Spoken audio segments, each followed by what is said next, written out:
So being cool, people, is one of the most dangerous things that will ever happen, that could ever happen to you. Damon John said it best on a few different deals with Shark Tank. He said, man, you seem like a really cool dude, but I lost a lot of money trying to be cool. When I was a kid, it literally made me sick. It makes me sick as an adult. People's like, oh man, you're so cool, man. Get the fuck out of my face. Fuck about being cool. Hey man, I love what you do with your dogs, man. I don't love anything other than work. I actually hate any idea where someone's like this. Makes no sense to me. I was taught that if you make a choice to do something and you do what you said you was gonna do, when you get a good result, you got the result because you did the work.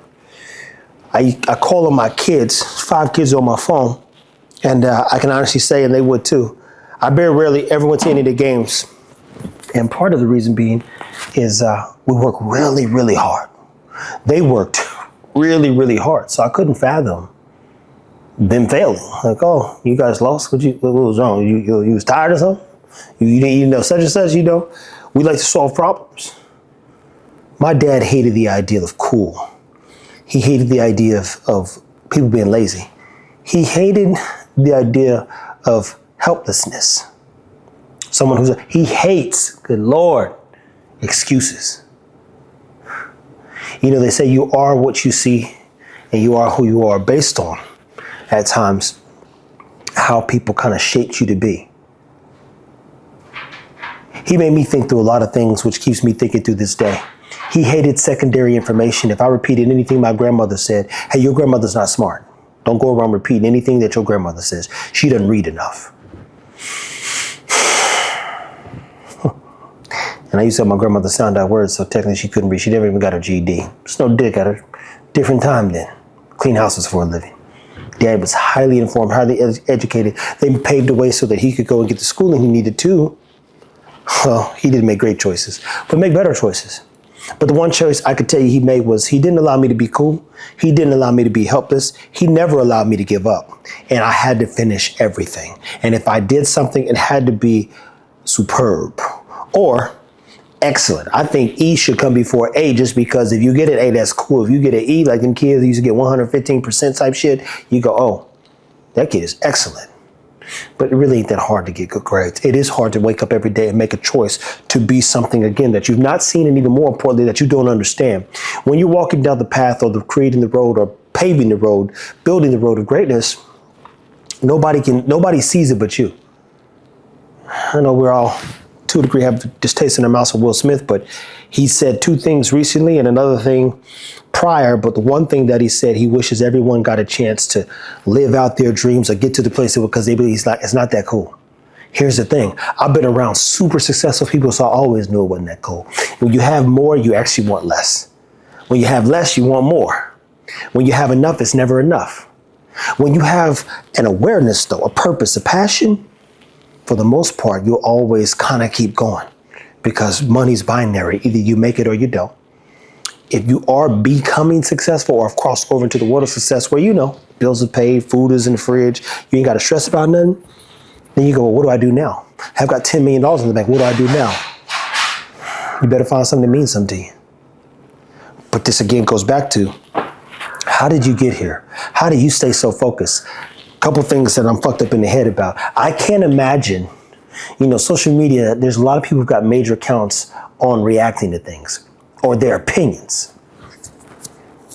Shout out to Keith Lee. It's like Keith Lee's one of the biggest food influencers in the world. We ain't seen him cook one dish. You go, that's interesting. This man's built an amazing platform for him and his family, and he probably can cook. But we ain't seen him cook no dish. That ain't no Keith Lee restaurant. Leverage, people, leverage.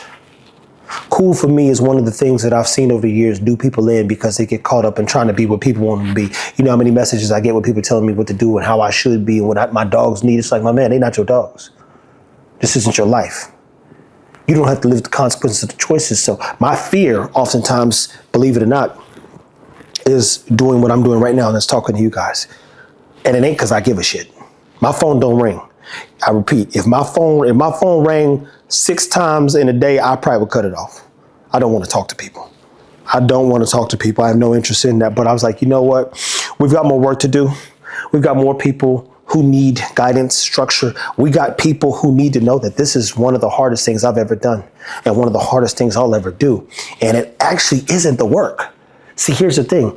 If the camera follows me around and I'm with the dogs and I'm walking the dogs, and if somebody had tracked everything with Ego, Tron, everything I've ever done with all the dogs, you guys would have a lot of step-by-steps, and not because I said anything, just watching me continue to work on the dogs and with the dogs and communicate with the dogs and have fun with the dogs. You'd be like, wow.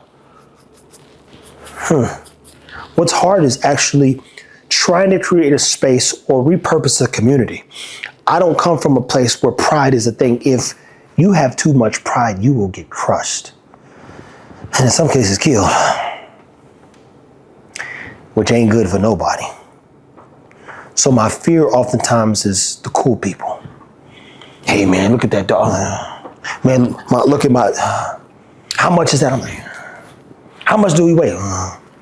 How big is that house? And look at this car. I don't care. One of the hardest things I'll ever figure out, and this is me personally, is what to give a shit about people. I have an unwavering faith and belief in myself based on everything that was installed as a kid, and a good portion of it, let me be very clear saying this as we get into the next part. My mom, she used to allow me to be kind of cool, right? I was kind of cool then. I used to match down to my pinky toe. I was like, Mom, she ain't got no money. I'm like, I gotta get this. I was in a white area at one point in time. I gotta get Abercrombie. I gotta get this. My dad came out. Nope. No, and no. Everything that I wanted that was cool, it came with a cost. Well, what's your grades looking like? What are the teachers saying about you? Oh, damn, you mean all of a sudden I gotta actually have character? I actually have to be considerate. I actually have to learn how to communicate. I actually have to do my work. For those that don't know, I was held back in the 8th grade. Part of it is I had straight A's, almost went to Pembroke Hill. And my dad ended up choosing to go back and get in trouble, so he went back to jail. Yeah. I got through 6th and 7th, I believe, or 7th grade. And then he did, I think, 3 more years. So I had all these A's, was grading tests and et cetera. So then he got back in trouble and I just said, fuck it. Fuck this shit. But I will tell you, through that time, even getting held back, then him coming back out of jail, I was like, okay.